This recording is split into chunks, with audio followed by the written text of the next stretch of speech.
ഒത്തിരി സന്തോഷമുള്ള ഒരു ദിവസമാട്ടോ. എൻ്റെ അഖിലേട്ടൻ 8 മാസത്തിന് ശേഷം വീട്ടിലേക്ക് വന്നു. ഏകദേശം 5:30 ആയപ്പോഴാണ് കേട്ടോ വന്നത്. അപ്പോൾ വീട്ടിൽ ആർക്കും അഖിലേട്ടൻ വരുന്ന കാര്യം അറിയത്തില്ലായിരുന്നു, എനിക്ക് മാത്രമേ അറിയുള്ളായിരുന്നു. മമ്മിയൊക്കെ ശരിക്കും സർപ്രൈസ്ഡായി. അഖിലേട്ടൻ അവിടെ വെച്ച് നേരത്തെ അമ്മുക്കുഞ്ഞിനൊരു വണ്ടി ഓർഡർ ചെയ്തിട്ടുണ്ടായിരുന്നു. അത് ഇന്നലെയാണ് ഇവിടെ വന്നത്. അപ്പം ഞാനാണെങ്കിൽ അവന്മാർ കാണാതെ അത് മമ്മിയുടെ റൂമിൽ ഒളിപ്പിച്ച് വെച്ചിരിക്കുകയായിരുന്നു. അഖിലേട്ടൻ വന്ന ഉടനെ അത് സെറ്റ് ചെയ്യാൻ വേണ്ടിയിട്ടാണ് പോയത്. അതെല്ലാം സെറ്റ് ചെയ്തതിന് ശേഷം അവന്മാരെ ഉറക്കത്തിൽ നിന്ന് വിളിച്ച് എണീപ്പിക്കാൻ വേണ്ടിയിട്ടാണ്.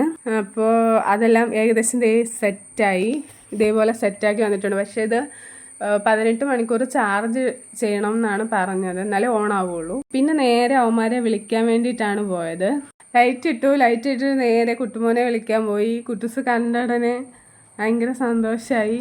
അങ്ങനെ നേരെ അമ്പോസിൻ്റെ അടുത്തേക്ക് ചെന്നപ്പോഴത്തേന് പ്രതീക്ഷിച്ച പോലെ പോയി വിളിച്ചപ്പോൾ കരച്ചിലായിരുന്നു. പിന്നെ കണ്ണു തുറന്ന് നോക്കി അച്ഛന്ന് കണ്ടപ്പോൾ കെട്ടിപ്പിടിച്ചു. പിന്നെ ഉറക്കം വിട്ട് മാറിയിരുന്നില്ല. അമ്പുവിൻ്റെ വണ്ടി കൊണ്ട് കാണിച്ചപ്പോഴേക്കും വലിയ ഭാവവ്യത്യാസമൊന്നും ഉണ്ടായില്ല.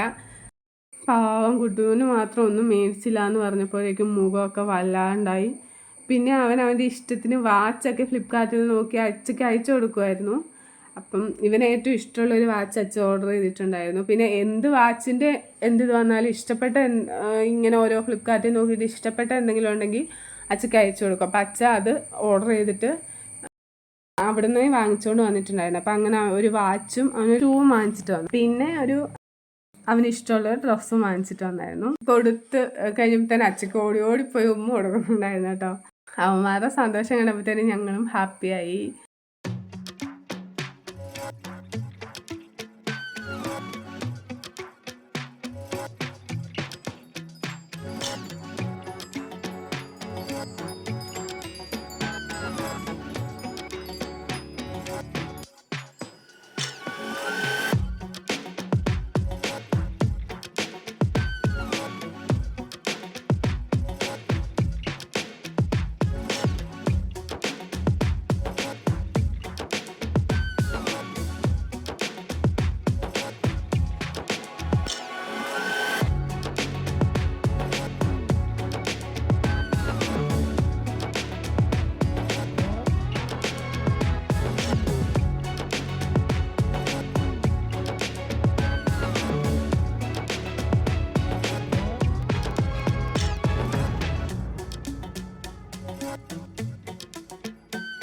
പുതിയ വിശേഷങ്ങളുമായിട്ട് ഇനി കാണാം. അപ്പോൾ അച്ഛനും മക്കളും അവരൊരു ലോകമായി, നമ്മൾ മാത്രം ഒറ്റയായി. അതുകൊണ്ട് ഇനി അവരെ എൻജോയ് ചെയ്യട്ടെ. അപ്പം നമുക്ക് അടുത്ത വീഡിയോയിൽ കാണാം. ഇതുപോലുള്ള വീഡിയോകളുമായിട്ട് ഇനി കാണാം. Bye, thank U.